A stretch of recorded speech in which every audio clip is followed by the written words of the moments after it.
My guy, what's good with you, bro? I'm good, man. How you doing, bro?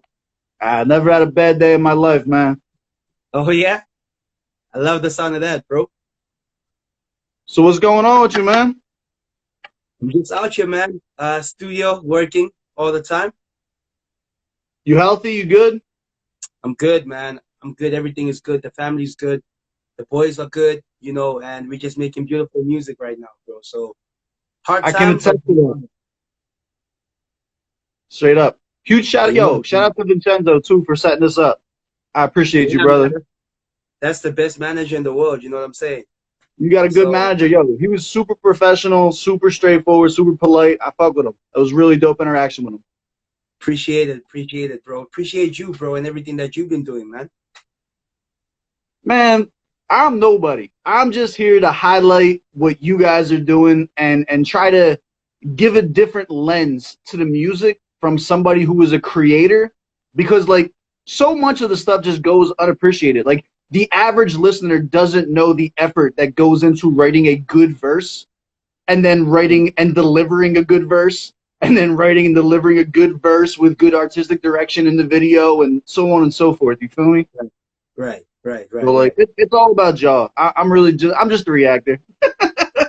You know, it's dope how you react, you know, because Tina, on our side, man, I mean, we can talk, we can see how passionate you are about like music and hip hop, you know. So, you know, and that's what we do it for, man. We do it so that, you know, people can listen to it with an ear that allows them to relate. You know what I'm saying? So, you know, you highlight that, you show that, you know, every bar, and you're listening and you're like, I catch that, and that's every writer's dream. You know what I'm saying? If they're as good as you, because there's a lot of music out there where this conversation wouldn't be going as politely as it is based on my reviews. I feel you. Like there's definitely levels. So like salute to you for that. Like I don't know that there's ever been anybody on their first track on my channel has straight up gotten 100 out of 100 perfect score. Then my Discord went crazy when they found out about you. And shout out to John Henry in the Discord. Shout out to the whole Discord. They were just basically like, yo, this guy deserves a tribute, like right off the bat. Like you got to go and check out these freestyles. These freestyles are crazy.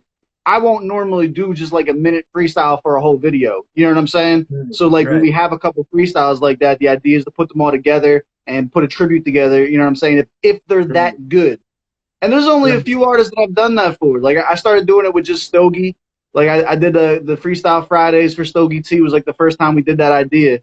And then like from then forward, it's only been people like Khan or people like you or people whose pen game warrant that kind of a tribute. You feel me?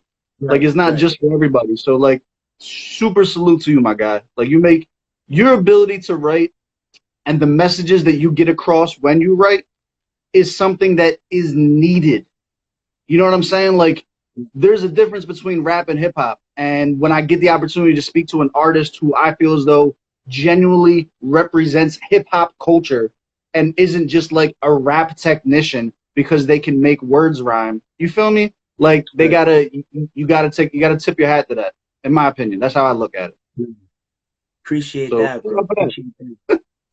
When was the first time you ever like reacted to any South African musician stuff? So I didn't, this is going to sound super ignorant, right? But like, I didn't know that there was other hip hop cultures than America. I had no idea that like South African hip hop was a thing. I just assumed that it was all one giant talent pool. And if somebody from someplace else was good, we would have heard about it.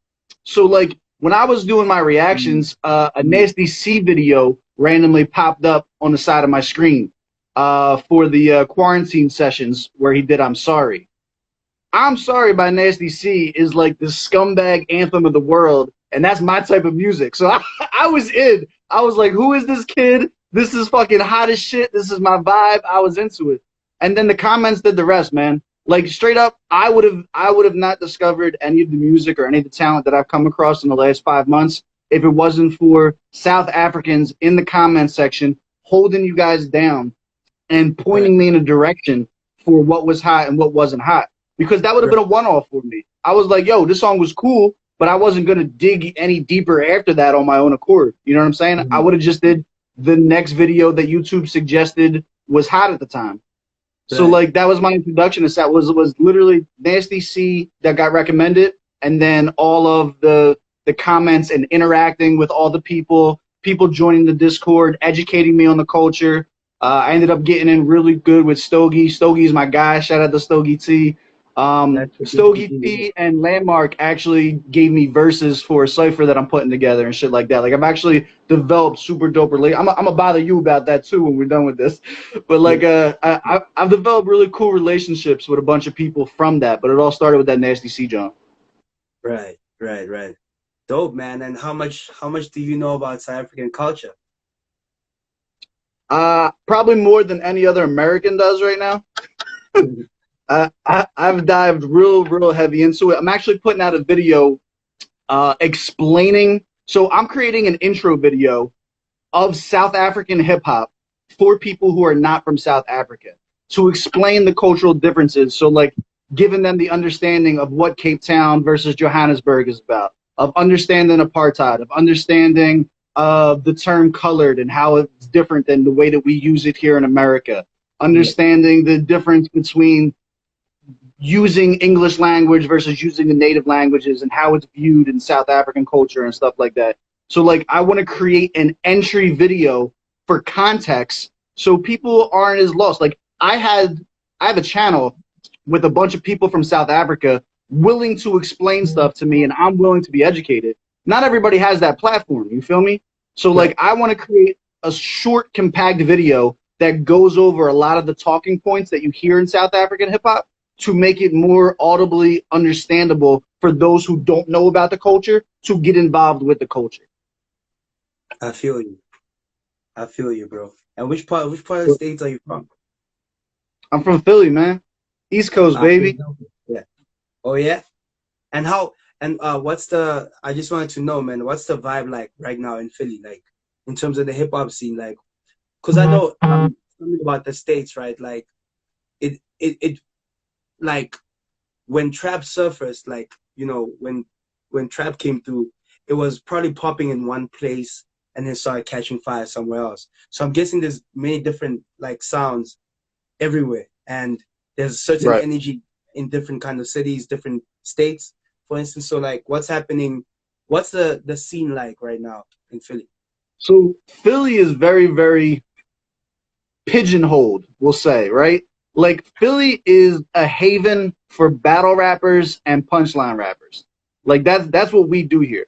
We never really hopped on the drill tip. We never really hopped on the trap tip and stuff like that. That's more like Midwest, if I'm being honest with you. Like in America, the Midwest is where all that either originated or is resonating. And then you have like the South kind of picked it up too. So a lot of Southern rap sounds like trap music and shit like that. The East Coast has always been more about bars, more about punches and shit like that.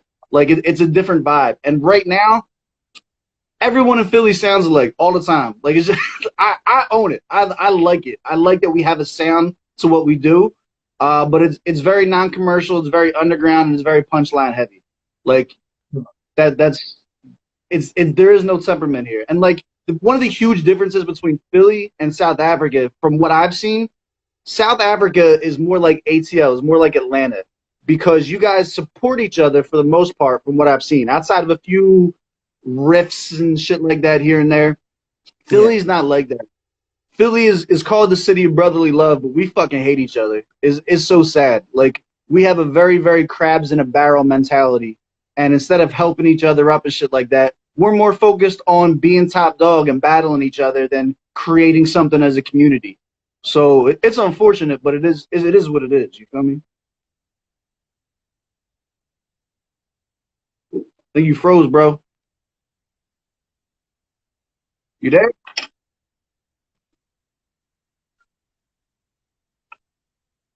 Yo, you frozen, my guy. I'm here. Can you hear me? Yo.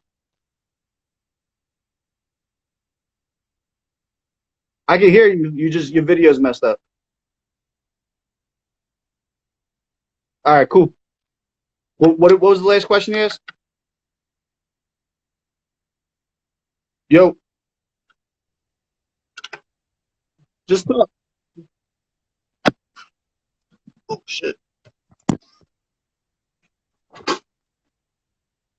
Ish. Damn. Wi-Fi's messing up the conversation. Bro. Bro, I don't know what's going on. Do you wanna I can see you now. You're moving now. You're moving now. Okay, cool. That's dope, man. That's dope. But everything is proper? Yeah, everything looks good now.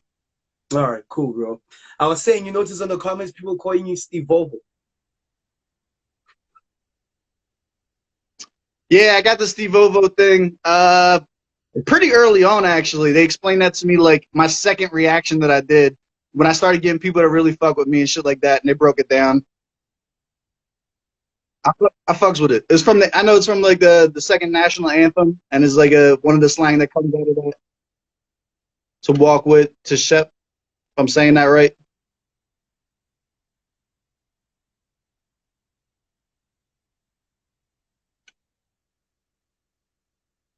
You hear me?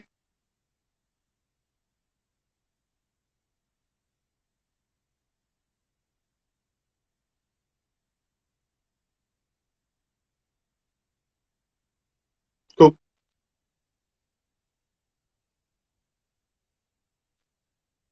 Well, tell me more about you, man.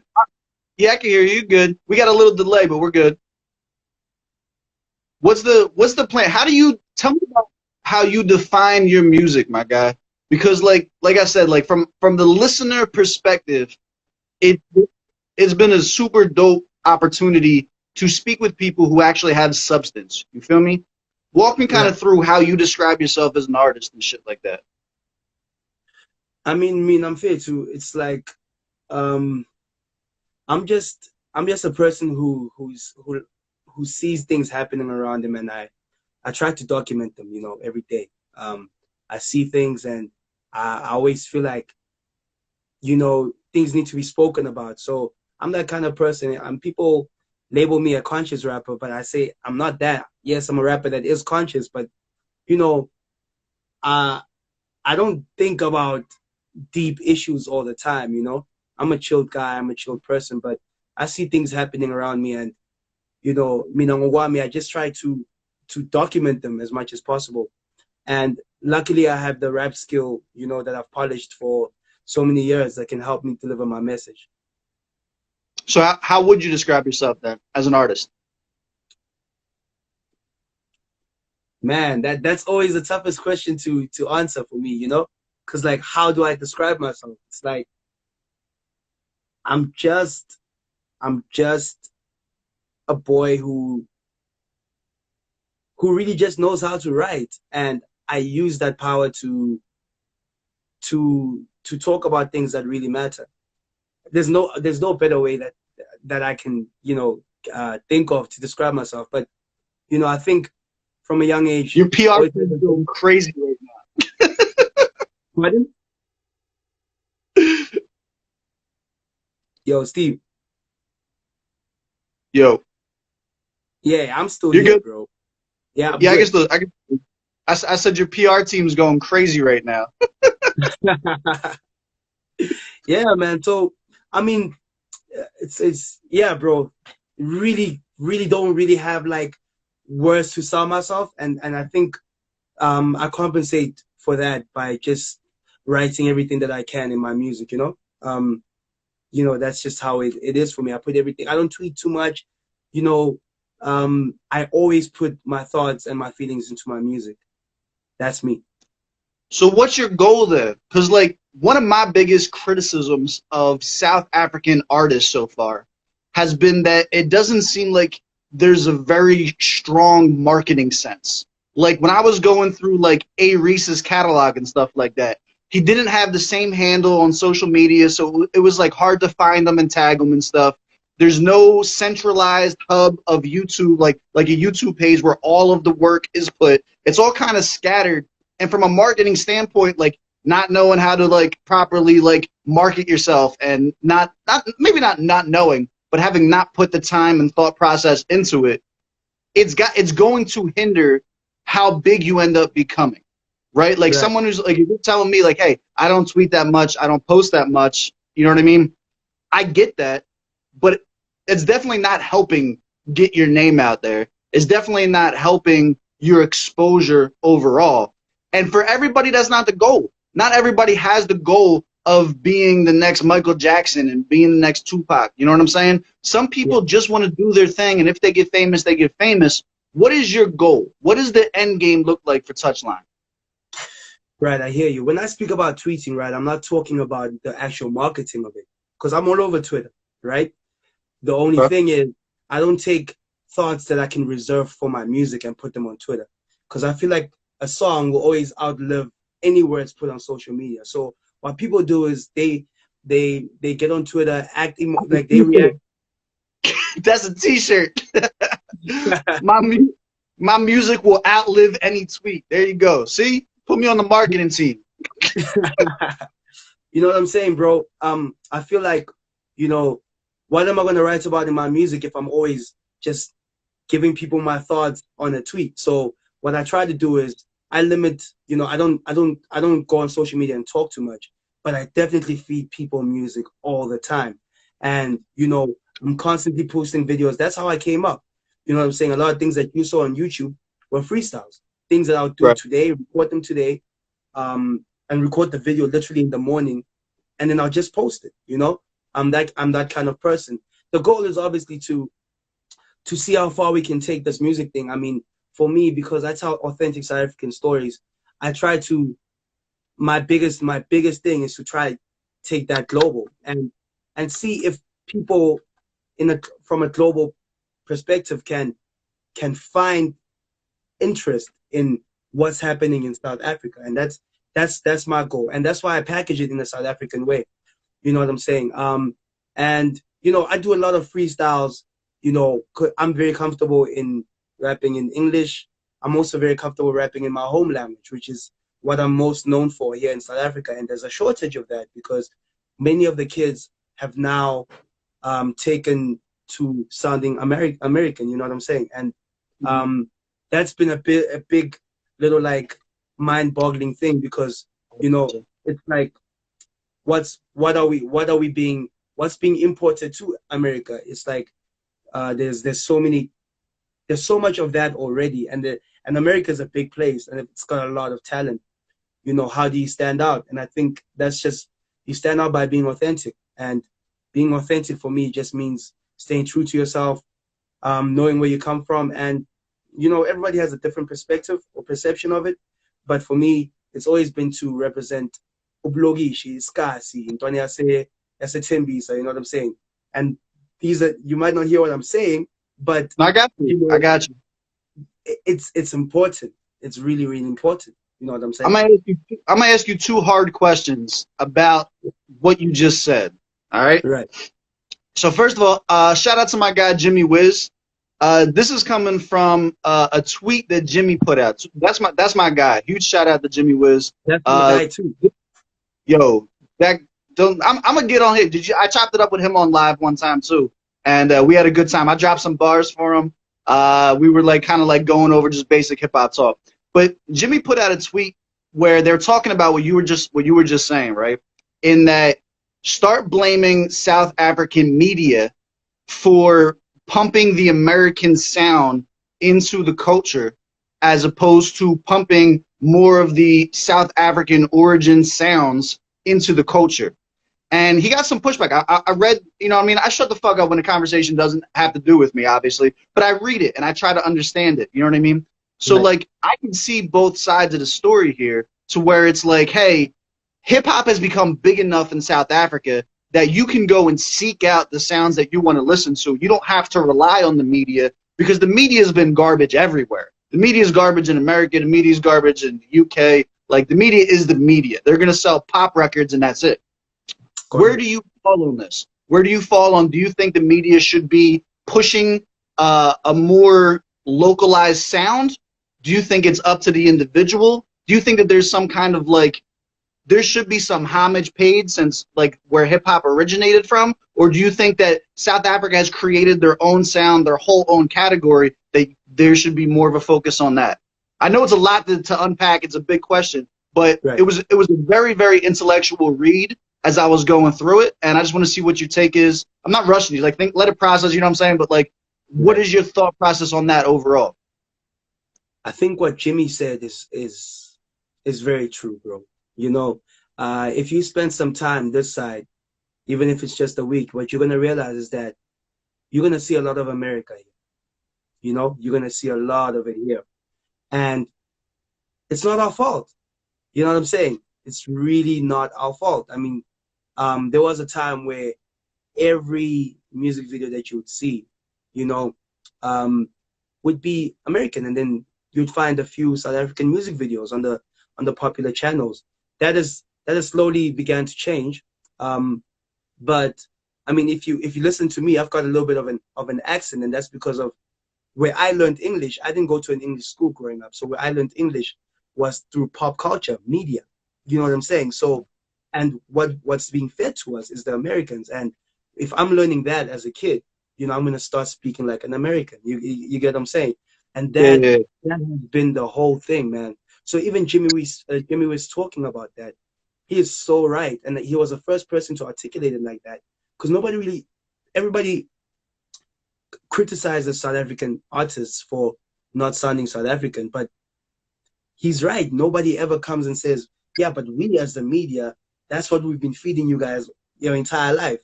You get what I'm saying? We criticize music videos. We criticize our local soapies because they're not as good as the American soapies. But we need to understand that there's a lineage here, bro. The history is different. It's a different country. Third world. It's not the same. We don't have budget for stuff.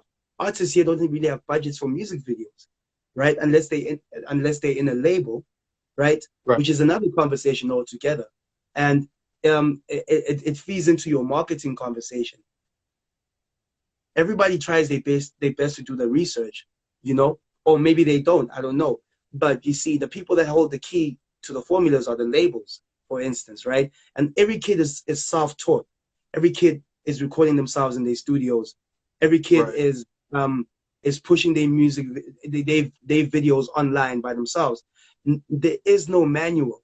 You get what I'm saying? Nobody is teaching the kids how to do it, and that is the hardest thing. I mean, for me, I was in a record label. You're opening up so many great conversations right now. Like I want to elaborate on so many things that you just said. Before we get too far away from that, quick question, and then we'll go back into it. Based on what you just said, do you think, because like, I know for a fact like that Stogie goes and Stogie teaches classes, you know what I mean, on hip hop and on creating of music and shit like that. Do you think that there's a certain responsibility from the OGs to start passing that stuff down? Because South Africa, from what you're telling me right now, it sounds like you guys are kind of going through the same phases that America did when hip-hop first started. Because when hip-hop first started, they believed what you just said. We believed that you had to have a label and a budget and et cetera, to go and make that happen. But if you look at artists now, we have artists like Tom McDonald who are independent, no label, no budget, no nothing like that, that are multiple millionaires off of YouTube and off of social media and doing what you just talked about with like just self-promoting and self-learning. So like, at what point is there some responsibility to do the research and educate yourself on it? And at what point is it like the OG's job to pass down the knowledge so the next generation has an easier time, you know what I'm saying, coming up and getting through the waves and shit like that? Because you could cut the labels out entirely if your marketing was good enough. Because there are people who do that, but they're few and far between. You know what I'm saying? There's way more people that get on from a label than get on from independence. But like, we're probably in the best point in life, period, to be an artist and get heard because of the internet. The internet is fucking incredible. 10 years ago, there was no way for me to hear South African hip hop, if you know what I'm saying? Like, so on and so forth. Like, what are your thoughts on that? Right. I mean, the first thing I think that you need to really take note of. And I can believe you when you say it sounds like we are where you guys were at the beginning of this thing. You're not wrong. You get what I'm saying? Um, we've got so much to learn, bro. And one thing that you need to be aware of is that there are places in this country, they, and let's talk about busy, but it says Lalin, yeah? It's rural areas, right? Okay. Rural areas where people don't have televisions, right? Never mind the internet, right? So you find a kid who's really talented and possibly talented at doing this rap thing, right? He's going and spinning the bomb flows, right? The literacy rate there is really terrible. It's bad, right? There is no internet. That thing does not exist, right? In some of these places. And then you take a kid like that, right? And you bring him up to Joburg, right? And you've discovered the talent, and you bring him up to the higher parts of the country, right? And now you expect this kid to know exactly how to market himself on social media, or you expect this kid to know how to conduct interviews. All these things, bro, they are so crucial, but there's no place for these kids to learn these things, right? I got you. I'm very fortunate because even though I'm from the hood, I've spent like some stints in the suburb here and there. But, you know, my parents allowed me to, you know, go to a good school while I was young. You get what I'm saying? Not many kids have that privilege. And that is a ripple effect. Even when it gets to you 20 years later, when you start pursuing a music career, you're not going to approach it the way a kid who has had the internet from a young age is going to approach it, you know? I agree 100%. And it's really, really tough. It's really, really tough. Like I said, economically, we're not doing really, really well. The standard of our videos will never ever look like the standard of the American videos because the budgets aren't there. You know what I'm saying? Even the recording quality, we do the best that we can with this raw studio equipment and raw talent, right? But are we not as talented as some Americans? We definitely are. But we might not have. I got South African in my top 5 of all time, man. Like, come on now. People sleep. That's one of the reasons I love doing it, man. There's so much talent, bro. There's so much talent, bro. You know, and for me, bro, I am the epitome of that. I'm the epitome of a kid who really came from nothing. You get what I'm saying? And we learning it as we going, and we teaching the kids coming up as we go. You get what I'm saying? How are you doing that? I mean, for us, right? What we're doing is we've got a lot of shows. Well, we've started doing these shows.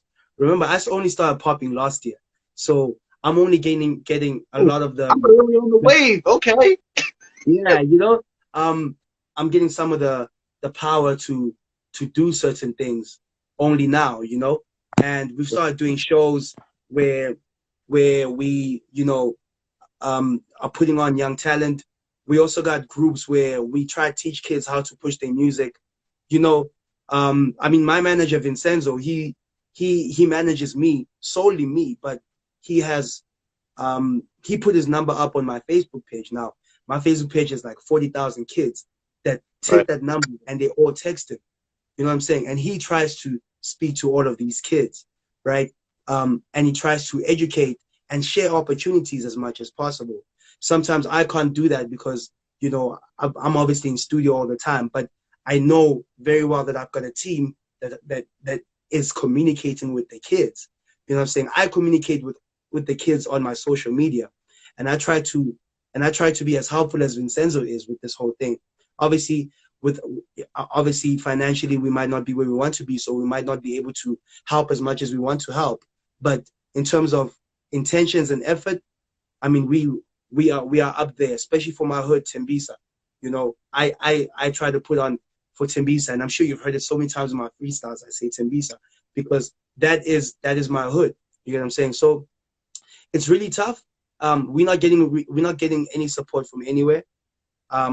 But as much as we grow, we try to help the other kids grow as much as possible. And it's not easy. It's really not easy. Have you considered using and I'm just spitballing here. This is just like off the cuff, right? Like if I was in your position, I'm trying to think like what would I do differently if I was in your position and I had the same goals as you, right? You would say on average, on a scale of like 1 to 100, right? The average kid in the hood knowledge of the music industry versus yours. You probably have a lot more knowledge in general of the music industry than the average 18-year-old that's, how old are you, by the way, if you don't mind me asking? I like to avoid that question. I never like to tell people my age. Don't worry about it. All right, so you, compared to the average 18-year-old, you feel me? You would say you have infinite more knowledge than the average 18-year-old, right? And like one of the big issues that you're talking about is the lack of education in general, right, leading into the music industry. What if you created a 4-minute video that you did once a month that was just educating on random shit that you know about the industry that was accessible for all of your fans to go and listen to? Because what you're talking about, like I put my manager's phone number up and he talks to people. If you're putting a phone number up, that means you're having an individual conversation one-on-one. And there's only so much knowledge that you can get out one person at a time. Whereas if you make a video and it's like, hey, here's 4 minutes of just knowledge that is going, like, it doesn't even have to be specified to like writing or anything like that, but to just like what's popping in the music industry, to give advice to avoid some of the early pitfalls. You know what I'm saying? That might be something to look into, like a literal online class almost, to just give some knowledge back. Like I'm trying to think, like if I was in that position in my job, like my job where I'm at, in my hood, I'm from Kensington in Philadelphia, which is like the worst part of the hood that you could possibly be at. I have no interest in the people that like are around where I'm at. Like Philly doesn't get along with Philly. That's just the way that it is. Like I try and support individuals that I fuck with here and there, but like my goal was never to uplift all the crackheads in my area. Like that was never my goal. You feel me?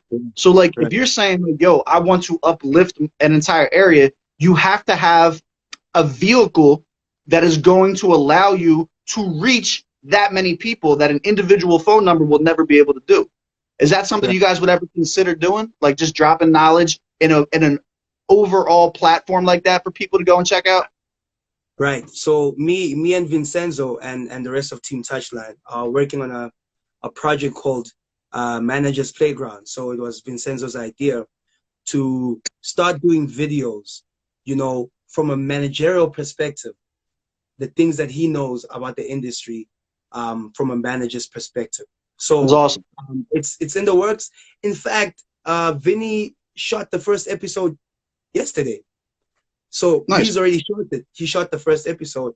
It's something that we've been working on for months. But, you know, we finally got the equipment together because we also wanted to look great, right? So we finally got everything together.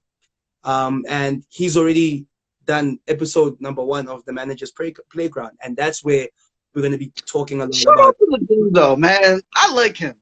That's a good manager you got there, bro. He's incredible, bro. He's incredible. And I was lucky because, you know, he had already had industry experience by the time we met, you know, and I had the experience of like 12 years of rapping. And, you know, when we came together, it was just like incredible. You know what I'm saying? So he's already worked on, you know, Manager's Playground. And there's going to be a lot of talks there, like contracts, you know, what kids need to be looking out for, as you know, with contracts. Because for me, I got very lucky with the contract thing, you know. I was always this close to going. I was this close to really like being in trouble, you know, a lot of occasions, bro. And you can imagine if you're coming from a place like where I come from, where some nights you don't know where, you know, the next meal is going to come from, or they're switching off your lights, you know, and you've got this skill, this talent. The moment somebody says, look, I can help you with your talent, it's very easy to fall into it, which is what happens to a lot of kids from the rural areas, right? You get like some great musicians from Limesans and from here in South Africa that pop off big time, bro, and they don't last 3 years, right? Because they get into a bad deal. It's the same thing here, man. The contracting labels and shit like that is the same story over here. Exactly what I'm saying, bro. So, you know, I think you asked a question that I never answered earlier on. You're asking, you know, does the onus fall on the OGs to teach the kids about what's going on? And I think it does. You know, I think a person like Stogie T, for instance, he's like an OG to me. He comes from a different generation, right? And he has opened up the platform of conversation with me, a young artist. Doesn't have to do that, but he's doing it because he wants to protect the culture and he wants everybody that's coming after him to, you know, so almost benefit from the fruits of what they've done. You get what I'm saying? Coming up, I mean, they came with the like during the era of Pro Kid, Proverb, Mr. Salvin. You know, that was like the first generation of hip hop that popped, right? Mm-hmm. And over here, and this happened in the early 2000s, bro. You know, I know that hip hop was big for you guys, like, you know, in the 90s already. Over here, it was quite big. And in the early 2000s, hip hop started doing things. And hip hop really popped off here around 2014, where it became like a national, you know, like something that every kid in the hood can now listen to. You get what I'm saying? That happened like literally 6 years ago, right? And would it have gotten there without people like Stogie T? No, because they came like 10 years before and they were making certain moves, you know. They did the groundwork. You know what I'm saying? Pro Kid was one of the first people to have like a sneaker endorsement or an alcohol endorsement. Those things didn't really exist. You get what I'm saying? Especially for a hip hop artist. So, rest in peace, Pro Kid, first and foremost. The greatest of all time. Yeah. Let me go back to what I was about to say. The other difficult question that I wanted to throw at you. I told you I had two of them, right? So we elaborated on the first one. This goes in what you're saying now. That's why I want to like add it in, right? All the stuff that you want to do, hypothetically, right, gets magnified and becomes way more important the more people that you can get to, right? Like if you have an audience of 10 people, you're only as valuable as those 10 people. If you have an audience of 10 million, you are as valuable as, you know, the ears that you have listening to you. You agree with that, right? Correct. What is your view? This is a rough question. I want you to think about this, right? What is your view on selling out? I want you to really think about this, right? Like, if you could put, because like when I listen to your music, I won't have this conversation with a lot of people because a lot of people, no offense to them, but they make what I would consider trash music. They don't have substance. They have a sound and they have a vibe, but there's no substance. Whereas from what I've heard of you so far, you are someone who is able to articulate actual emotion and articulate actual events and create what I consider hip hop instead of rap. Would you consider selling out and putting out a trap or a drill album if it meant that your audience would go 10 times as large, and then once you have those ears on you, you could go back to doing the music that you're used to doing? Or do you think that would be a waste of time? Is that a compromise of integrity? What is your thought process on that? Firstly, I don't think there is such a thing as selling out. You know what I'm saying? I really don't think that thing exists. I think everybody's got to do what everybody's got to do. You know, remember, we come from the hood, bro. We come from nothing. And the first opportunity you get, you try to hold on to it. You know, so if it means Touchline signs a deal with a record label, right? Nobody can come to me and say, you're selling out. I'm doing what's best for my career, if that indeed is the best for my career. You know what I'm saying? Only if it is the best move for my career, right? Meaning you got to know, are you getting into a good deal? Signing a contract is not bad. There are some people, there are labels out there that can really give you the muscle that you need to get to where you need to go, right? But not every label is going to do that for you. You can get shelved. You can get, you know, you can spend 5 years at a label and not see anything happening. There is no such thing as selling out, because you can find a kid that does that, gets into a really good deal. I think I'm talking less about the deal, though, and more about the content. About the music. Yeah. Right, I hear you. Well, it is a tricky question, right? But for me, I mean, I do make music I do make some music that lives in the club too. You know what I'm saying? I'm not just limited to talking about the hardships of life, for instance, right? And I'm striking a good balance with it. The most popular stuff that has popped, though, is the more conscious stuff. And I think it's because of the time that I came up at. You know, there was a time when nobody was talking about that. But I've never ever limited my abilities, and I'm still going to drop a lot of music. Like right now, the project I'm working on is nothing like what people have heard before from me, because I'm exploring myself. I'm exploring all angles of my musical ability. You know what I'm saying? So I don't believe in selling out. You know, I don't believe that exists. I believe you gotta express what you feel. I think selling out is doing something that you don't feel. That is selling out.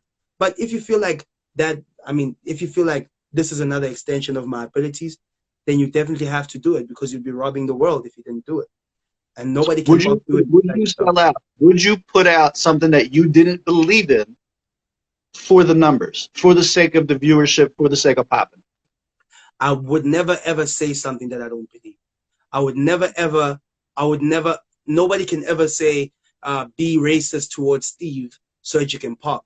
I can never do that, because that's not aligned with my values. You get what I'm saying? So I would never do that. I would never change my message. If I am about you know, positivity, and if I am about respecting people, and if I am about liberating the minds of people, you know, I'm not gonna say something that is different to that. I'm not gonna change the message. You can modify, you can add on to it, and you can do it on a trap beat if you want to. You can do it on a kwaito beat, on a piano beat if you want to. But the moment you say things that you yourself don't really believe, that is selling out, and that I would never do. So you're saying there's a huge difference between using auto-tune and singing and the message being something you genuinely don't believe in. Yeah. If I wanna jump on a trap beat, use auto-tune, sound like Young Thug, who I think is a great artist, by the way, I will do that. But what am I saying? You get what I'm saying? Exactly. What am I saying? That's the answer that we as fans of you hope to hear. That's what the people want to hear. You know what I'm saying? There's no wrong answer. Like I can understand the counter argument. I can understand from a marketing perspective, because that's what I do in my personal life. I don't talk too much about like my jobs and stuff like that, but like I'm heavily involved in marketing, right? So like I could understand the counter argument of, let me get a huge fan base, and then once I'm popping, then I can twist the message and I'll have more people listening to it. There's an argument for that. It's not full of integrity, but there is an argument for that. You feel me? I do want to throw something at you on that then, because I have been very critical of Nasty C. I don't know how much of my videos you've actually watched so far, but I appreciate Nasty C as an artist. However, I'm always very critical of him as he promotes drinking lean in his music. And from the people that I've talked to that are in his circle or know of him more than I do, say that he doesn't really drink lean, that he doesn't really do drugs, that he's more straight edge, if anything. But that's the type of stuff that pops in music, and that's why it's added into it. What are your thoughts on the inclusion of drug use in music in general in hip-hop? Because we've seen a huge cultural change, whereas like when I came up, we were promoting selling drugs, and nowadays kids are promoting doing drugs, not selling drugs. And it seems like the message got flip-flopped someplace, and it's a conversation I like having with up-and-coming artists, because I want to see what the mindset is. Like if somebody does or doesn't do something versus whether or not they do or don't promote it. You've already said you won't promote something you don't do. So now it's kind of like, how do you view this from other artists doing it or the hip hop culture in general when it comes to drug use? Well, there's many ways of looking at it. I think the toughest thing about this is, you know, if you look at the way hip hop came from, I think the initial stages of it was, you know, there was a lot of gangsterism. You know, Pac and Biggie were, you know, involved in gang wars all the time, and they were just expressing their reality. You know what I'm saying? And it wouldn't have been real had they not spoken about that. You know what I'm saying? So it needed to happen that way. And right now, the only problem is there's this effect that happens now, in my opinion. So the kids aren't necessarily on lean because they're just on lean, or they're on drugs just because they're on drugs, but they are that because that is what's perpetuated in the media, right? Or in the music, right? To some degree, I would say that. Yeah, yeah. You know, and obviously there's the other side where kids actually just do that. You know what I'm saying? But when it comes to somebody who's talking about drugs, which or says like I'm high on cocaine, or I'm high on whatever drugs they are, right? Obviously, if I'm a 9-year-old kid trying to figure out what the world is about, and I hear that, I can easily think that that's the right thing to do. You know what I'm saying? And that's the ripple effect that happens. It's like it's full circle, because now kids do drugs because it's in the music, and now it's in the music because people do drugs. It's like it's a strange thing. For me, it's all about, I can't mislead the kids, because that's what I stand for. You know, I stand for saying something positive, or saying something that's going to help this kid that's on the street right now outside playing soccer, right? What does he hear from my music? You know what I'm saying? Because it's the same kid that can rob me in 10 years time walking on the street. But it's very dependent on what the world feeds him, right? And if I'm an influential artist, what am I feeding the kids? I'm just trying my best to feed kids with something that's just gonna be a little more progressive in this life thing, because I feel like this life thing is really hard. It's incredibly difficult, and Life is hard. And we make it harder. We make it harder by making it look like it's easier. You know what I'm saying? So we telling kids to take the easy way out. There's a T-shirt, baby. Yo. You know, yeah, man. It's we let's not sell kids. Let's not sell kids lies. That's what I'm about. I try to say as much. I try to say as much of what I see on the street and talk about it as possible. But I'm not for misleading the kids into. There's a difference too between talking about what you see and glorifying it too. There's a huge difference between talking about what is actually happening. Like there's a heroin epidemic in my city right now. If you walk around my hood, you will see 7 people knotted out on the side of the road, just like laying there. I think there's a huge difference between glorifying that and being proud of it, and acknowledging that, exactly, acknowledging that there's an issue, acknowledging that there's something that's going on. Like I fuck with you. I like the way that you're putting this all together. This is ideal. I got a question from my YouTube comments actually for you. Shout out to El Kiddo Rapperholic. He wants to know, who are your top upcoming artists? Top upcoming artists. It's quite a few. There's and some of them, you know, 5. Give you 5. Give you 5. If people consider him upcoming, Jimmy Wiz is super dope. Shout out to Jimmy. There's Indigo Stella, who I think is one for the future. I haven't dove into her yet, but I did catch her on Stogie T's Freestyle Friday, and I was very impressed. She's on my list to dig into. I follow her on social media, but I haven't dug into her yet on the channel. Yeah, you know, she's really good. There's a kid from my hood called Amos. He's not a hip hop artist. He's more into the piano sound, but he's an incredible singer. And I think he's going to be something big. His writing ability is incredible. His singing ability is incredible. Send me a link then. Yeah, I have to do that. We got to use it as an opportunity to put other people on too. You feel me? Like, you know what I'm saying. You know what I'm saying. Man, this question is just like really catching me off guard. that's the point. Damn, I gotta think of 2 more upcoming artists. I can see the headlines now. Touchline says there's not 5 upcoming artists. Man, there's a guy called Focalistic, but I don't know if he's upcoming anymore because he's got like some smash hits. But he's a guy that I see and I'm like, this guy is doing some incredible things, you know. But I don't think he's upcoming anymore because he's got the hits to back him now. Man, this is really difficult because there's so many of them. So you know, it's like excluding this guy and Many, I including can't pick one. you know, it's really tough. It's really tough, man. Damn. But let's keep it going, bro. I'm gonna get. I'm gonna get. Who do you consume in your personal life?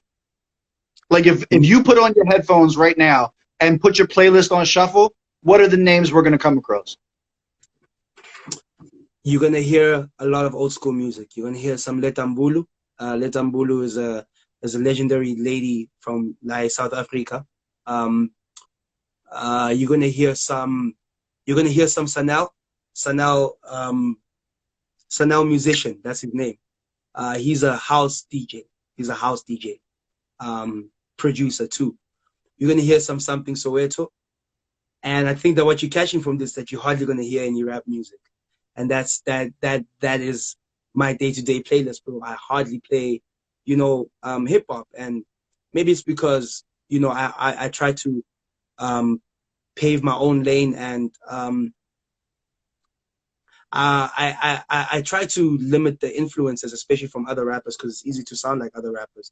And that's why I think I've managed to sound so authentic because I listen to other kinds of music. So when I think of a rap flow, I don't think of a rap flow that Steve has necessarily heard before. It's probably going to be a little different, because I'm not listening to somebody religiously to want to sound like them. I used to do that with Pro Kid, right? And obviously I was a youngin', and Pro Kid was my world, right? And I listened to Pro Kid like nobody's business. I don't know if anybody ever listened to Pro like I did, right? And I you're gonna get some comments about that one. Yeah, I only listened to Pro Kid and I only sounded like Pro Kid, right? And the older I got, I realized that that's a limitation, right? For me to sound like somebody else so much, right?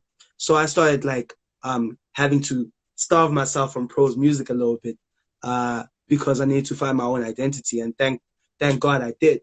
People can still hear some Pro Kid in me, but that's me paying homage. Sometimes I do it intentionally. I'm about to sound like Pro right now. So like, but I've managed You're the second artist I ever talked to say that. So there's an artist, Great and Square, that I covered early on, and I actually got cool with him. I joined his Discord to talk to him. He actually doesn't listen to hip hop at all because he doesn't want his sound to be influenced by outside people. That was the first time that I had ever heard somebody say that, and you're only the second person I've ever heard put that kind of idea in my head of that, like, I don't consume other music because I don't want to be influenced by it. So that's interesting. Shout out to Great and Square. Yeah, man. I mean, we listen to music on a day-to-day basis, and sometimes it happens without you having a say in it, right? I try to control as much of what I listen to as possible, but there's many different sounds, bro. There's a guy called Java who's incredible, Okay Malum Cool Cat is one of my favorites also. There's just so many people, bro, that make authentic South African music that I really, really just mess with, Do you listen to any international music? Pardon? Do you listen to any international music? I do. Like the US or the UK or Canada? I do. I mean, that is exactly what's going to be fed to you. You get what I'm saying? That's exactly what you're going to see when you log on. You're going to see a lot of Drake. You're going to see a lot of Cardi B, Migos. You're going to see. Do you guys consider Drake Canada or United States? USA. You consider him USA? Yeah, because he's always he's always being seen with people from the USA. It's like we know he's Canadian, but you know, remember he sounds USA to us. You get what I'm saying? He doesn't. Got you. We don't know how people in Canada sound. Nobody feeds us Canadian music unless you go and search for it. You know. But I know that The Weeknd is from there. I know that Justin Bieber is from there. You know, but you know, when Mercules, if you don't know who Mercules is, look up Mercules from Canada. Mercules is a fucking monster. Shout out to my guy. Yeah, you know, and we don't hear Canada. We hear America. You know what I'm saying? Yeah, but like, there's a lot of great international artists that I also like. You know, I don't really listen. Sorry about that. I don't really listen to these guys, but I hear them in passing. Like I said, The Weeknd, Cole, Kendrick, Drake. That because they've been certified top 3, so you can imagine what's happening on this side. Like everybody, that's the only argument. Who's the best between those 3 type of vibe, you know? But there's so many, man. Kanye West has really made an impact this side too. Jay-Z, the older guys love Jay-Z, you know. Jay-Z has become one of my favorites recently, mainly because I've started seeing how, you know, the older I became and the more music became about being something beyond just music. Jay-Z is like the epitome of that, you know. It wasn't just about being a good rapper. It was Let me ask you, you have children, you said? Pardon? You have children? No. No kids? Nah. So I've made several comments, right? Concerning Jimmy Wiz's music, your music, Stogie T's music, and I've made a proverb, like I've made comments about music of theirs and yours that I've covered, that this is the type of music I would want my kids to listen to because of the message that's in it and because of the view of the world that is portrayed that to me is hip hop versus rap. You know what I'm saying? Like what we were just talking about, like I have a son, so I don't necessarily want my kid listening to the drug use music, especially at a young age, exactly what you were just talking about. Like that 9-year-old is going to be influenced, right? So take it off of you for a second. And if you had to make a playlist for your child, what artist or what music would you want your kid to listen to? This is a good question. Let's go now. Now we're digging deep. Now we're getting in there. What would you want? And be honest about it. Don't just name drop the name drop. Who would you honestly want your kids to listen to at 10 years old? 10 years old. Before I answer that question, bro, our live is about to end, right? So in like 15 seconds. So can we just get back to it? Like it's gonna end and we're gonna come back. Everybody watching, same thing, right? That good? All right.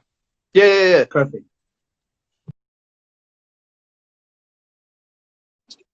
Yeah, bro. I don't know what happened there, but it happened. If you don't want to talk to me no more, just tell me. You ain't gotta kick me out, man. Yeah, man. But yeah, Java definitely on the list. Yo, there's a lot, bro. There's a lot of people. There's one. You only named one. Yeah, Mafiki Zolo, legendary duo. They used to be a trio. But one of the members passed away like very early in their career. But they're legends, you know. Mafiki Zolo, definitely. I love what they do. Snap. I mean, Cuesta has always been my favorite, but we already have been in studio together, you know. That's still coming, hopefully. Do you have projects you're working on right now? Yeah, definitely. I've got, yeah.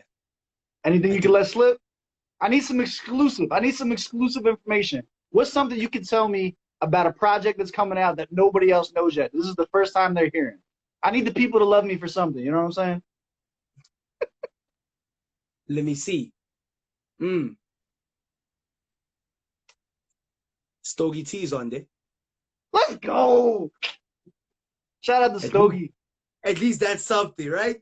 That's something. Hey, you got me excited about it, man. At least that's something. But there's a lot, bro. And I don't want to jinx it, man, but there's some great features out here. At least with the Stogie one, I have all the separates. So like, you know, I've got them with me. You know what I'm saying? I'm sitting with all the vocals and I'm like, Stogie, there's no way you can pull out, bro. You know? So It's getting released one way or another. yeah, it has to. It has to happen, you know? But there's a lot of great things that are gonna happen with this project. Some great What timeline are we looking at? When can we expect to see a new drop? I'm looking at October. I'm October?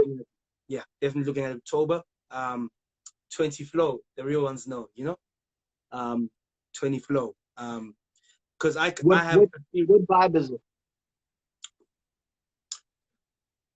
Let me take you back a little bit, right? Okay. 2016 literally was a nobody. I dropped a song called 16 Flow. Got me some attention. It was sort of like the budget speech for the year type of thing. So it was like a State of the Nation address for the year. So it's right. This is what I'm thinking, this is what 2016 should look like for me, and this is what I'm talking about. 2017, ngalande lang 17 Flow, right? And it was like the same thing. It was just one song. 2018, I had like, you know, a long year of just hustling, and I decided to give people a project at the end of 2018. As you know, there you have it, 18 Flow. And that was, for me, that represented like a time in my life where I tried to break through and I couldn't, right? And literally this kid from Tembisa who nobody's listening to, so it was me just trying to like break the chains off, and like people got to listen to me, which happened in 2018. 2019, I was more of a person that the kids could now look at, because we had a great 2019 and a lot of kids had been introduced to our music, and you know, we had impacted so many lives. And now it was just about the pressure that I experienced from having this weight on my shoulder of being like this guy that the kids are listening to, right. but also learning how to play the role of somebody who's standing up for something and for people, right? But I think 20 Flow is just like me really announcing myself as, you know what, I think it's about time that people actually realize that I'm really good at what I do and I'm here to stay type of vibe. So the vibe with 20 Flow, the vibe with 20 Flow is really just exploring a lot of sounds, because a lot of things that people don't know that I can do. People think I'm just this guy that just raps, right? So there's many different facets to the Touchline brand, and I think I'm really gonna show bringing it. out the Swiss Army knife on them. Yeah, you know what I'm saying? Musically, I'm gonna show it. I'm gonna show it in 20 Flow. We got like 45 people in here. It goes between like 45 and 70. Can you drop like a 16 off the new album no one's heard yet on the spot? Damn, a 16 from the album. Nah. 16 no one. Come on, I gotta get, or just something they haven't heard, even if it's not on the album. Just a verse that they haven't heard yet. A verse that they've never heard. That's normally easier for me. But now you like, you know, give them a verse. So you say don't let me get you nervous.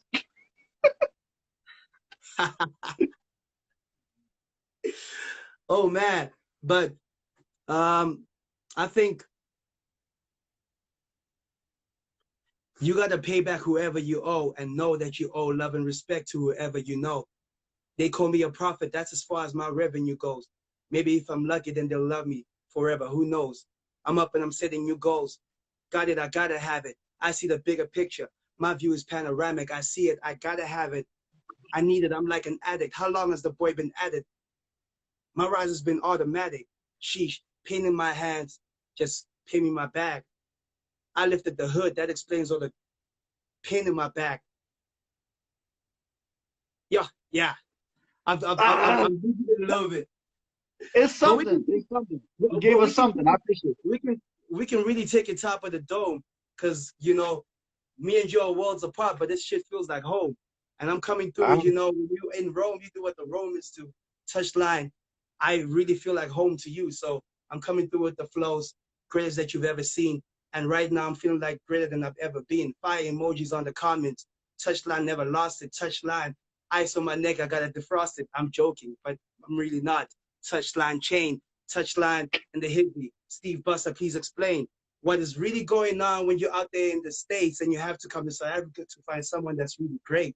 And then we out here, touchline, rapping for the bars, and you know that, my nigga, I'm a young star coming through from Tembisa, came out without a visa. And you know that, yo, Steve, nice to meet you. I almost lost my flow, but I picked it up. Touchline, will you ever be big enough if you don't sell out? Well, who knows? Touchline, I still come through with them greatest flows, whether it's in the States or in Mzansi, you know. Every single person's got to wait for 20 flow. Go. Let's go. I appreciate you, my guy. Just messing around, bro. But yeah, man. It's gonna be incredible. 20 flow is gonna. I'm excited for it, man. Here's a question. In your opinion, I'm a fan first. I wouldn't be having this conversation with you as in depth and actually like interested in hearing your answers and stuff like that if I wasn't a fan of your music, right? Now I'm a fan of your character. Now I know, like, I've come to learn more about you. Now I'm a fan of the artist as well, right? What can we as fans do to help propel you to where you want to go? What is like the most lucrative thing for you that we can do? What is the most viral thing? Like, is it sharing the tweets? Is it playing the videos on YouTube? Is there a specific streaming service? Like, what can we do as fans to best assist you? Man, I'm gonna mention two things, right? And the first thing you gotta know, Steve, is you spoke about would I sell out if it meant I would be bigger, right? That was the first question you asked, and I literally wouldn't have come this far if it wasn't for what I was actually saying. You know what I'm saying? If it wasn't for the message that I'm already spitting, I would not even have been considered in the hip hop conversation. I've never had the push, but the music itself got me there, and it's for this reason, which is the second thing I'm going to mention. It's people actually, you playing it for the next person. That's all you've ever had to do, because the next person takes it further. I'm literally like, I'm just a product of word of mouth, bro. You know, people didn't really love me, and now they love me because this guy says this about me. You know, I've had a lot of instances where, you know, a person will come and ask for a picture, but not for themselves, but for a friend of theirs who's a big fan of mine, type of thing. Right. You know, like, I want to show this guy that I met you, and I'm like, that's great, that's true love, because that's not like you coming for a picture just because you know the face. That's you coming for the picture because you know somebody that's actually playing the music. And even if you're not that person, you're gonna make sure that you're gonna make that person stay by playing them, by showing them the picture, right?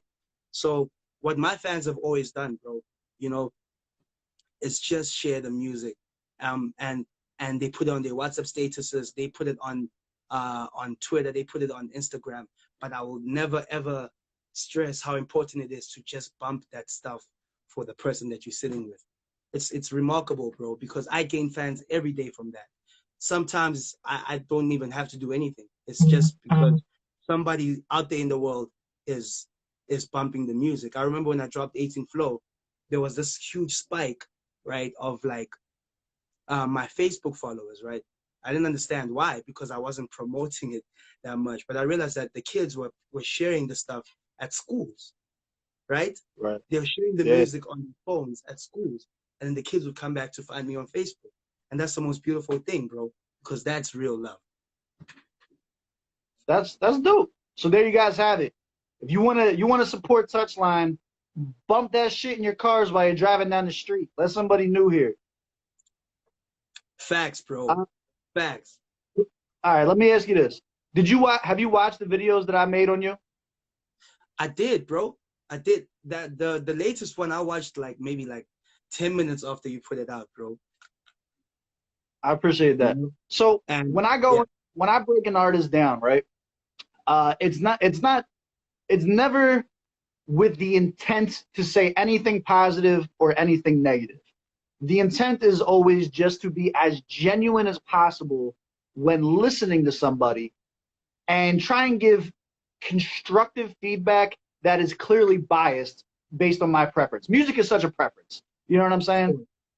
When listening, because I didn't have just positive stuff to say. You know, I pointed out that I didn't like the Migos line. I pointed out the sound quality on the one. I tried to be as even keel and as fair as possible, right? Was there anything that I said that you didn't agree with, or that you think was unfair in how I break down and how I score things that I could do better as a reactor to the music from your perspective?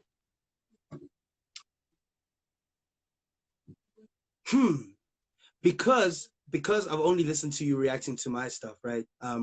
Because I'm very new to your page also, right? And you've had a lot of positive stuff to say about me. You know what I'm saying? It was majority positive.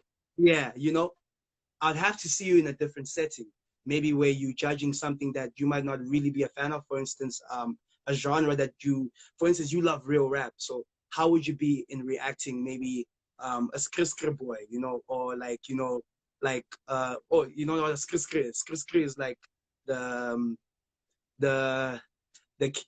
dreadlocked kids with on lean, like, yeah, those are the skr like our mumble rappers. Yeah, exactly those guys. How would you react, you know, to their music? I haven't seen it yet, so that's what I'm saying. I'd love to see you in that sort of setting, because you'd have to be unbiased and try to listen as objectively as possible as to, is this guy is he good at what he does, type of thing, you know? I don't think you've been unfair in anything that you've said regarding my music, right? If you don't like a line, that's fair, you know? That's fair. It's like, this is not my favorite line. I don't mess with it. Boy was reaching when he said this. Those things happen, right? Sure. And that is what makes me really mess with you, knowing that, wow, you actually made me feel like I am a good artist, and it's not that you like me, but it's actually that I'm actually doing something that is likable. You get what I'm saying? Facts. So it's not biased. Like, you're actually a quality artist, and I'm listening to you as a quality artist, and I appreciate you. So on that note of what you said, I have done mumble rap reviews on accident for an artist when I didn't know that they were a mumble rapper coming into it, right?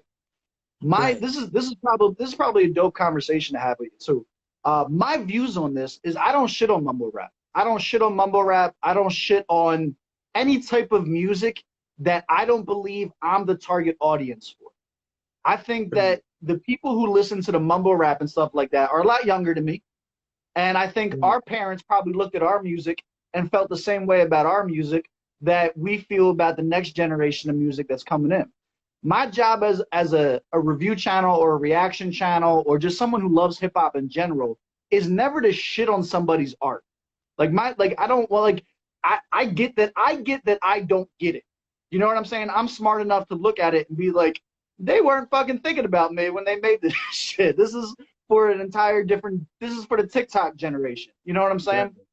Right. But I do keep it 100. Like, I have had to tear a few of them apart, because I need to look at it from a scope of, do you want this 32-year-old's idea of what we hear when we listen to your music? Because I do rock reviews too. I do rock and metal reviews, and I don't consume that music personally. So, like, what I bring to the table is an honest ear to music that I know is not for me, in case fans of the genre are curious as to what it sounds like from somebody who doesn't normally consume the music. Because all music is just noise to somebody. You know what I'm saying? The best track in the world is trash to somebody that's out there. So it's interesting that you say that. And, like, that's my perspective on it. I don't knock the kids. Like, when I said that thing about Nasty C promoting the drinking of lean and stuff like that, I feel like I can speak on that because it's of my music. It's of the genre of music that I've put myself in for 2 decades. You know what I'm saying? Like, I'm able to speak more intelligently about it. Whereas with the other subgenres, or when it comes to rock and entirely different genres, I make it very clear, I don't know my ass from a hole in the ground. This is just some old man telling you how they feel about shit. You know what I'm saying? How do you view other genres of music or subgenres of rap like that you like? From what I've heard, I would assume you and I have a similar taste in terms of what we consider hot and what we consider trash. So like, how do you go about talking about or viewing mumble rap and shit like that? Yo, man. Yo, I mean, for me, I consume everything, like different music, bro. You know, like I said, Young Thug is a great artist for me because I can hear the genius in there. You know what I'm saying? But look, man, hip hop had to give birth. You get what I'm saying? And you know, that's the only way it can keep on growing. You know, in ngesizulu bathi ukuzala ubuzelu. You know, that means, you know, giving birth to something is you becoming an extension of yourself, or like creating an extension of yourself type of thing. So even hip hop, in the same sense, it couldn't be the hip hop of the 80s right now in 2020, like literally 40 years later. You know, it needed to get a different face, right? And that is fair. That's exactly how hip hop. That's why it's one of the greatest genres in the world. You know, with the culture, with the dressing sense, because it keeps on innovating, it keeps on becoming something different. So even when reacting, and I would see where the disconnection can be if you like come from a certain school of hip hop, right? Because maybe the comments that you can make about a mumble rapper is how most, for instance, 32-year-olds might feel in the streets, but they don't have a reaction channel, right? So I think it's just fair. It's just fair for you to say exactly what you feel about something, but make sure that that comes not from you feeling like this is actually trash, without educating yourself about the culture and where it comes from, and being like, oh, so when they go like this is actually what they're doing. Oh, but when you don't understand, we fear what we don't understand. So it's like, what's that? And that's how many of us were when it was popping up. But now we understand it a little more. We had to give it a little more time. You get what I'm saying? So that's what I'll say, bro. Is there a genre of music that you detest? No. Nah. You listen to everything. The stuff that I don't listen to, but it's probably not because I dislike it. It's just like, it's not my favorite. It's just like heavy metal. Like, I don't know what I'm gonna listen to when I hear heavy metal. In fact, when I listen to heavy metal, it's like I'm hearing heavy metals. You get what I'm saying? It's like grinding against each other. So it's like, you know, but I don't think it's a bad genre. I can understand that there are people from a different walk of life, and understanding the culture of music. Like, it comes from somewhere. A lot of people might, you know, I know that a lot of white people back in the day didn't mess with hip hop, but that's because they didn't enjoy what those black kids had to endure. So for me to listen to heavy metal and be like, nah, that's a trash genre. Do I know where those people come from for them to create that genre? I don't. So I can't really have an opinion on some, that's trash, that's bad. I mean, you can just be like, that's not for me. So I'm relaxing, pro kid, or, you know, I'll put my own. I want you to know my opinion of you as an individual is extremely high. I like the way that you articulate yourself, the way that your thought process and stuff like that is coming across. Like, I really feel like we need more people to be vocal that have a similar thought pattern, in my biased opinion, similar to what you talk about. Because so many people are quick to trash things that they are not a part of. So many people are closed-minded in terms of cultural relevance to something, especially art in general. Like, I think it's important that these type of interactions and these type of conversations are happening in a public setting, because, like I said, these are going to be the conversations and these are going to be the viewpoints that are articulated and regurgitated by the youth that listens. Right. And I feel like most of the stuff that goes viral is the shit that's toxic. Toxic shit goes viral. There's no getting around that. There's very few well-spoken, articulate artists who go viral off spreading knowledge as opposed to doing antics. You feel me? So just a side note. I just want you to know that as far as a hip hop historian, as far as somebody who is interested in speaking of the genre, that I respect you and I appreciate you sharing your views and shit like that with me. This has been super dope. Appreciate that, bro. Big time. Big time. What else did you want to talk about? Is there anything that you had on your list that you wanted to go over? Hey man, I just, you know, people just gotta be they gotta be ready for 20 Flow, you know. 20 Flow is gonna be it's gonna be a very important project for me. And I'm just ready, man. I'm giving everything to this music, and I want people to be open-minded, you know. And people need to know that you can't tell an artist what to be, you know. And if I decide I agree with you there. You know, you should read my comment section. Shit. You know, and I'm gonna come with some very completely different sounds that to what people have heard from me, but you just gotta be open-minded. Open yourself to it and be like, okay, cool, this is what's happening. This is dope. You know what I'm saying? Don't be like, no, that's not the Touchline I know. No, you know, just and they can say that, but you know, always judge the content. People must always judge the content. They must always judge what it is that you're saying, and they must open themselves to like getting new sounds and different vibes from people, because I've got a long life ahead of me, and I've got a long life behind me, right?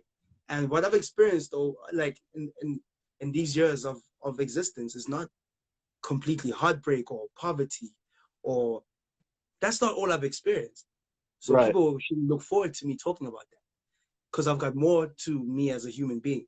You know what I'm saying? Well, on a day-to-day basis, I'm the clown in the room. I make the jokes. So if I want to be the clown sometime, then people should allow me to be that. They mustn't always expect the guy that's going to talk about the government. This is a great parallel that you're talking about right now. So my number one rapper of all time is Joe Budden, and there's not going to be anybody that comes out that can replace mood music for me. There's just not, right? So like, okay. I'll share with you, and I talk about this on the internet a lot, right? I was suicidal in my early 20s, and Joe Budden's music saved my life. So for me, there's not going to be anybody, like, hopefully I am never in a position to connect to music in the way that I connected to music in my early 20s. You dig me? The problem or the parallel that exists is Joe Budden fans only want to hear Joe Budden when he's heartbroken. Only want to hear Joe Budden when he's miserable and going through a breakup. And you know what I'm saying? Like, we feed off of that negative energy, so much so that we project it onto the artist, where it's like, no, we don't want to hear the club music and the happy Joe and shit like this. Talk about the shit that got us into you. And you're absolutely right. Like, you can't tell an artist how to make music. You can't tell an artist they have to sound the same over a decade. Like, the stuff that you make 10 years from now has to have the same vibe or the same content at all that it did when you first started. Like, that's the opposite of evolution. That's the opposite of getting better and honing your craft. So, like, more than anybody on this live, I relate to what you're saying, because I'm part of that toxic fan base that's like, shut the fuck up and go get your heart broken, because I need that anti-Scorpio music. That's what I need in my life. You know what I'm saying? Yeah. Very interesting, bro. Very, very interesting. And look, man, we get attached to people the way we get attached to people, and we need to understand what true love is, right? True love is unconditional, man. Even if I as your favorite artist can mess up tomorrow, you need to be able to show me love and help me pick myself back up. You know, it might not even be musical, it might be personal. You might see me on a world stage doing something completely whack, you know, and be like, why did Touchline even say that? Why did he even do that? You know? And the more I watch a few documentaries, and I'll see that, you know what, there is no documentary without that moment in that particular person's life where they really messed up. And when they messed up on a global scale, right? Like, or like there's this moment that's just terrible. But the great people, they make their way out of that. But they you can't have the whole world writing you off, because the whole world will, but you got to have those fans that are going to be like, but I know Touch before he became crazy, so let me give him a chance and I'll find out why is he getting crazy, why is he crazy right now.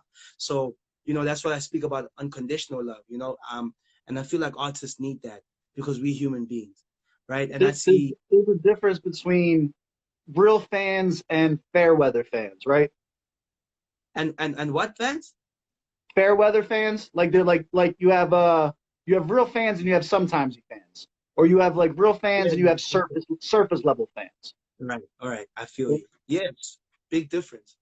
How many fans do you think you have? If you had to put a number on the amount of people that listen to you that would consider themselves fans of you, what number would you put on that? That's crazy. That's a really crazy thing. If I go based on like DMs and stuff, I got a lot of fans, bro. Also, the social media interaction, but I don't know how many of them are, I don't know how many of them like me for like a song or two, and I don't know how many of them like me for all the things that I say. I don't know. It's really hard to gauge, but but that's what I want to do. I want to get a gauge of that. So I want to know how many overall fans, like touch and go fans, just people that would say, I'm a fan of Touchline overall, versus how many would you consider to be true fans that are there through thick and thin? What do you think that percentage is? It's like for every 1,000 fans, there's 100 real fans. You feel me? Like, what is your ratio, do you feel like? I'll say this, like, so across the board, my social media, I have probably like, across the board, maybe 100,000, 120,000 followers, right? Okay. And man, I'd say maybe 20,000 of those are like people that I can say, damn, they always about it. They like, sometimes they're gonna go find the music, even if your marketing plan is not that great. They're the ones that are there because you tuned into your page already.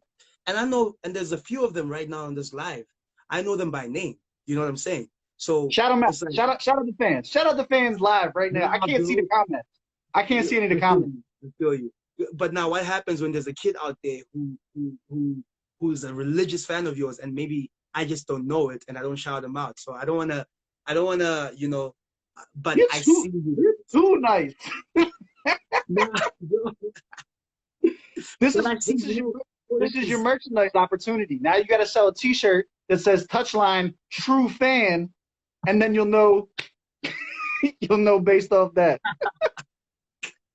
There's always an opportunity for marketing and money.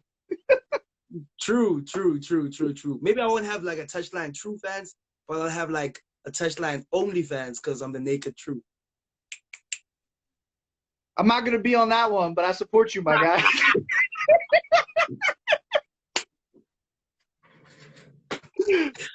We will not be doing a reaction to those videos. But yeah, bro, I mean, Jimmy Wiz is out there saying he's a fan. I'm a fan of Jimmy Wiz. That's my boy, man. Oh, is Jimmy on here? Yo, shout out to Jimmy. I can't see the comments. If you guys are talking to me in the comments, shout out to you guys. I can't see you. I fuck with Jimmy, man. Jimmy's cool as shit, bro. Jimmy's the man. We have a song with me, Jimmy Wiz, Big Star Johnson, and DJ Trey. So you're hearing it here first. It's coming up. It's called Relay. So you already know what's happening there. It's called Let's Relay. go with the exclusives, baby. Make sure you hit me when that drops. Hit me when that drops. I'll definitely make sure I do my part. Try and get a few more eyes on you guys. Please, bro. Please, But more than anything, man, I think the fans, the people that are tuned in, they just gotta know that I've got real, genuine love for them, because without them, man, I don't know where I'd be. Probably still be trying to convince my mom that I can rap. And, it's like, it would have just been so tough. There's a lot of people that deserve a shout out in my career, but, everybody knows that I appreciate them, man. I appreciate my team.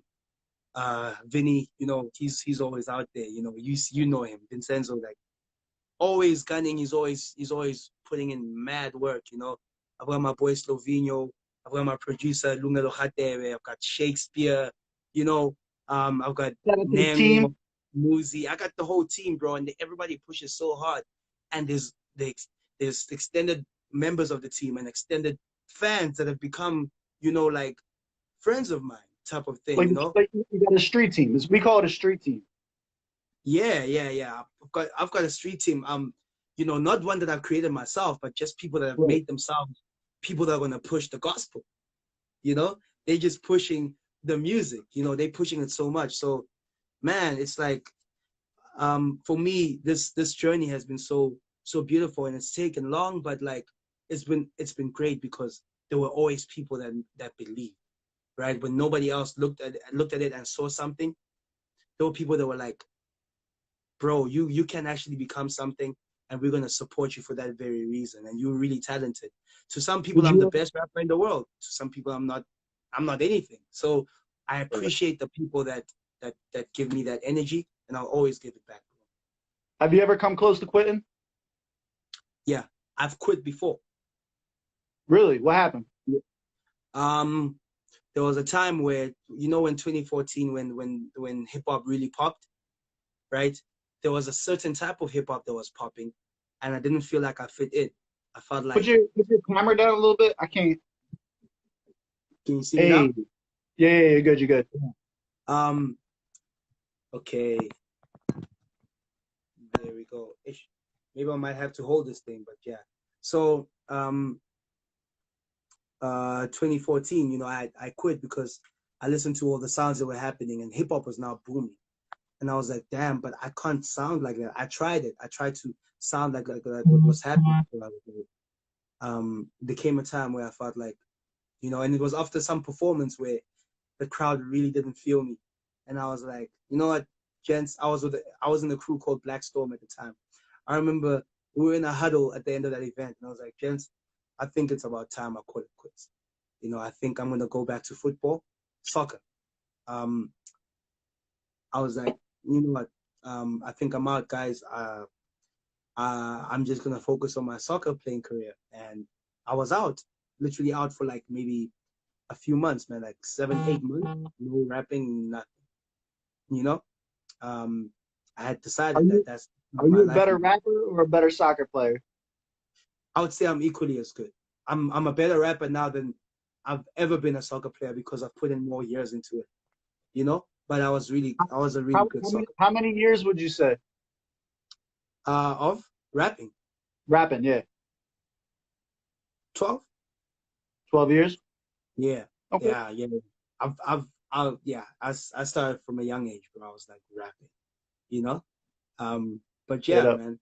So I quit, and then there was, you know, one definitive moment that came by where, you know, these guys from some record label, they came through and they're like, we trying to get this beat, and I owned the beat because it was a song that I was working on, and the guy that made the beat, Rubik's, you know, he's like one of the guys that mentored me growing up. You know, uh, he was a great producer, and he was like, these guys want the beat, so we had a meeting with them, and they're like, yo, man, um, do you want us to pay you for this beat, or do you want us to feature you at some point? These guys were big at the time, right? And I'm like, yo, you know what? Don't pay me for this beats. Don't pay us. I'm just gonna come back to you guys for the work, right? And I had started considering coming back at the time. So when that happened, I was like, you know what? I need to come through, you know. And it happened, man. And it happened. I came back, you know. And then I started going on this journey. And Slolo was always in my ear, like he was always in my ear, playing me my old songs. I was like, bro, I'm not trying to hear that. I'm done with this rapping thing, you know. So that's my best friend, you know. So, you know, and then we started on this journey where, you know, I was like, bro, you're gonna manage me, and I'm just gonna rap. Let's go. So that's how we came back into it. That's what's up. Who would you say are your biggest supporters? Like, who's like your inner circle? Shout out to them. Man, Slolo is definitely one of them, you know. It's funny. Slolo is my boy Karabo. So it's funny. I was with him like 2 days ago, and and we were at some studio, and they were talking about this other guy who has this crazy hype man. right? He's got a hype man for real. And apparently the guy is trash. Apparently the guy can't rap, but like his hype man is incredible. His best friend is like his hype man. And then Slowdo's there is like, man, that could never be me. I'm like, dog, but you hype me up all the time, bro. You know? Yo, So, wow, when the hype man's that good, it got you like, man, maybe this really is hot. Maybe I'm wrong. Maybe am I not hearing something? Is there something that like you know, yeah, man. But look, man, there are people that saved my life, literally, bro. Vincenzo, Shakespeare, Muzi, Zolile, you know. There's a lot of people. There's Jimmy Woods, Big Star Johnson, DJ Trey. These are the guys that I've been hanging around with lately, you know, that make it feel worth it to be in this music thing, you know. They've been in the industry longer than I have, so I get to learn from them. You get what I'm saying? So, but there's OGs too, man. The Story T's, the Zakwa's, man. There's so many people, man, and I feel like I wouldn't be doing justice if I even attempted to mention them. You know, some of them are on this live. You know, so I got you. Yeah, man.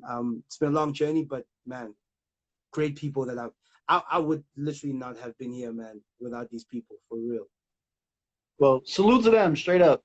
Appreciate you guys. We're here for the music, baby. I don't watch soccer, so you'd have lost me as a fan if you went that route. Oh, you'd never have known about me. But do you know Cristiano Ronaldo? I know the name. I don't know anything about. I'm not a sports guy. I don't watch any sports. I don't watch American football, soccer, none of that stuff. Yeah. I can't. Can you see the comments? I can. Ask them. Yo, drop some questions in the comments for us. I can't see nothing, so this is up to you. Yeah. Nah, most def. People, they've been saying a whole lot of stuff, you know. But yeah, they'll ask the questions now. But you know, a lot of good positive vibes over here. Fire emojis. People laughing at Slolo being a hype man. Slolo saying I must play a song. Yeah, man, it's like just great positivity all around, man. You know. You gonna play us a track? I definitely could. I just don't know how the audio quality would be. But hopefully it will be good enough for people to hear. You know.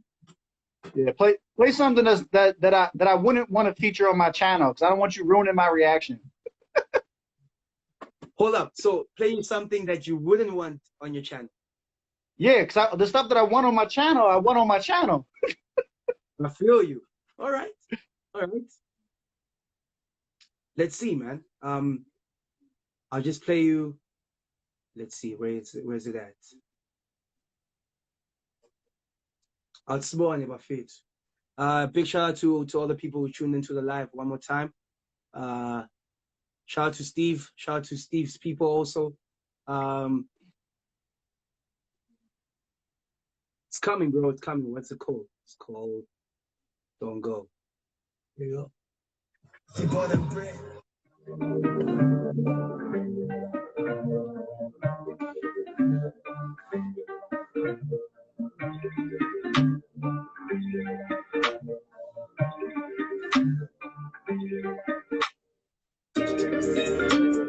I can never cry over you, my tears don't show no more. But I still love you, I hope you know, no. Please, baby, please don't go wrong. Please, baby, please don't go wrong. Everybody here is trying to find my way. I'm just here trying to find my way. Please, baby, please don't go away. Please, baby, please. She said, you never find a girl like me, never in your wildest dreams, no. You ask why I gotta leave, I gotta protect my peace, bro. You got another woman on text, I bet they give you real good sex, huh? Nigga, you must have me messed up. Can't believe I used to get dressed up to come see you. And that little bad thing used to be that. You didn't have a job, you were deep in the drugs, I took your ass to rehab, relax. You'll never get me back, nigga, relax. When I tell you how I feel, you don't react. And then you tell me I overreact. If you want it to be over, let it be that. If not, you know where to find me at. And you end every day in my dark days. But you play my heart like it's some sort of cardiac arcade. Had me in lost place. And having your friends involved, it's really like putting an audience on stage. So who's gonna spectate if we all in this movie? Really, I truly missed out on love and all of this beauty, sure. I can never cry over you, my tears don't show no more. But I still love you, I hope you know, no. But please, baby, please don't go. Please, baby, please don't go. Everybody here is trying to ride my way. I'm just here trying to find my way. But please, baby, please don't drive my way. Please, baby, please don't. Oh snap! This features Indigo Stella. I just didn't play the one with her verse on it, but it's okay. Shout out to Indigo Stella. I gotta dive deeper into her, man. She's really great, bro. But hear this though.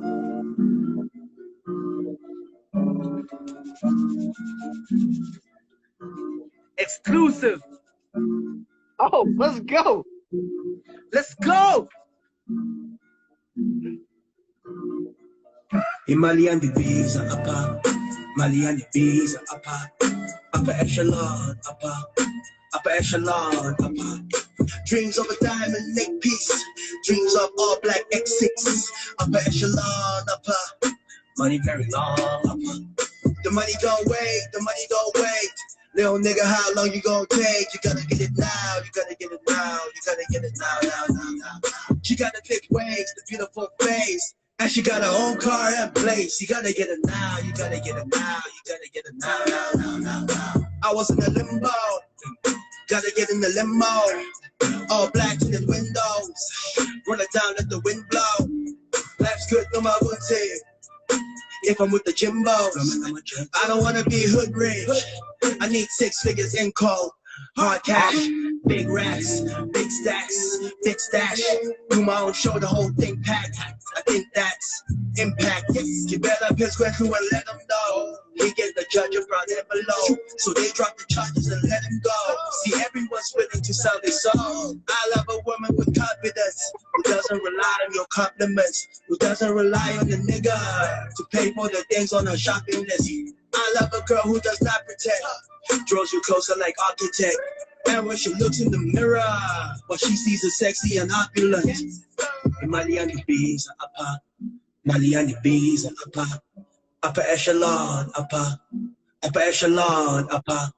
Dreams of a diamond neck piece, dreams of all black X6, upper echelon, upper. Money very long, upper. The money don't wait, the money don't wait. Little nigga, how long you gonna take? You gotta get it now, you gotta get it now, you gotta get it now. She got the thick waist, the beautiful face, and she got her own car and place. You gotta get it now, you gotta get it now, you gotta get it now. That's it, we out. I love that you still, it's more of like a club trap music beat and sound, but that you still have substance in it. Like that's like, I'm here for it. We're here for it, baby. We're here for it. Thank you so much, bro. Thank you so much. It's gonna be beautiful. Man, I'm ready for it, bro. I'm ready for it when you guys are, man. Upper Echelon. That's the name of the song. It's Upper Echelon. So yeah. But not Upper Echelon the way you'd know it, you know. It's Xhosa actually, upper. Upper means here. So, you know, I'm saying the money's calling me here, you know, to live that upper echelon, you know, so it's gonna be dope. I'm excited to see what you do, man. You got support from this side. You know what I'm saying? Whatever we can do to help you guys out, like that, I'm all about it, bro.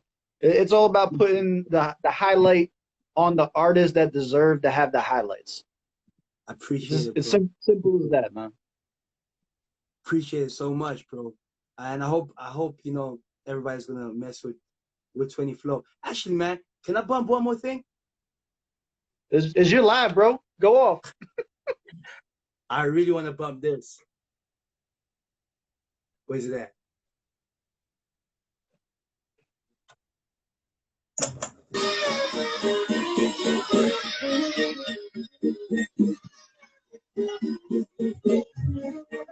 This was produced by Zolila Khateb. Oh man, it's gonna be great.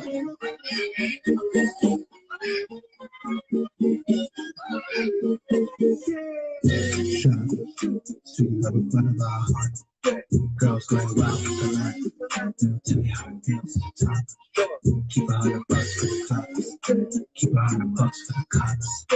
Rule number one, money talks. Rule number two, make a lot. Shot, sweet love in front of our hearts. Girls going wild, it's a lot. Tell you how it feels, top. Keep $100 for the cops. Keep $100 for the cops. Rule number one, money talks. Rule number two, make a lot. I was a little broke gushy boy. Knew I had to go and be a money boy. Hustle around his hands with the other boy. Take a sad prayer for the unemployed. I used to keep LA in the taxi. Then I used to shell in the backseat. Now I'm in my third city legs. To be such tourist attraction. About to pass off for my 2000.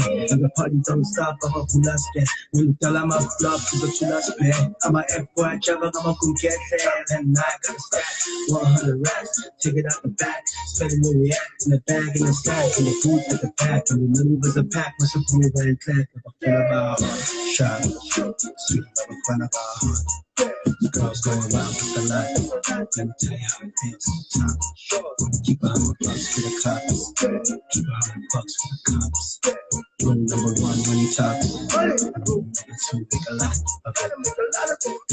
Shot, sweet love in front of our heart. Girls going wild with the light.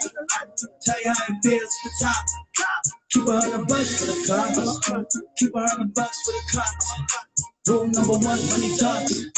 Rule number two, make a lot. And we out. One more time. I'm only doing one versers. One versers. One versers? Yeah, one versers. I just did one for Hunter Kufi's album, actually. Who that? You want an exclusive? No one heard this yet?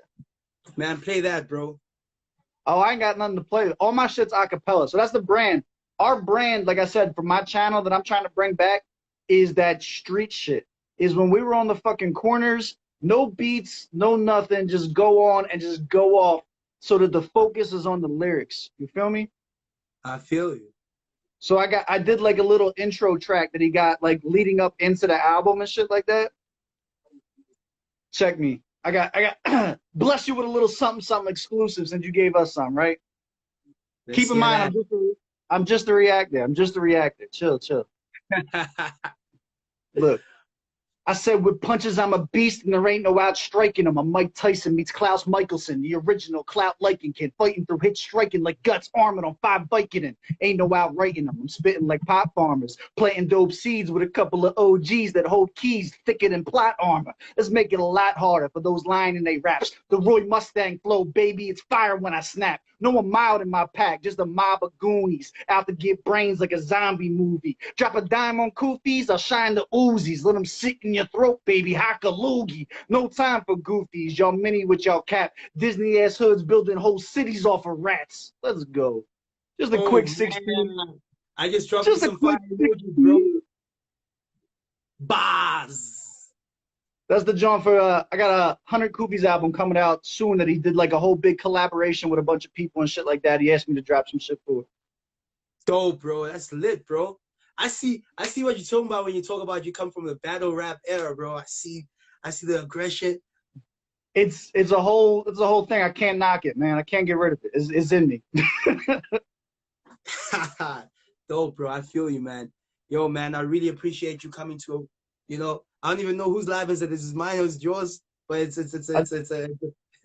a beautiful live, regardless, I think we covered a lot of stuff, man. I feel like we got into some real good in-depth conversations on this. This wasn't like bubblegum interview.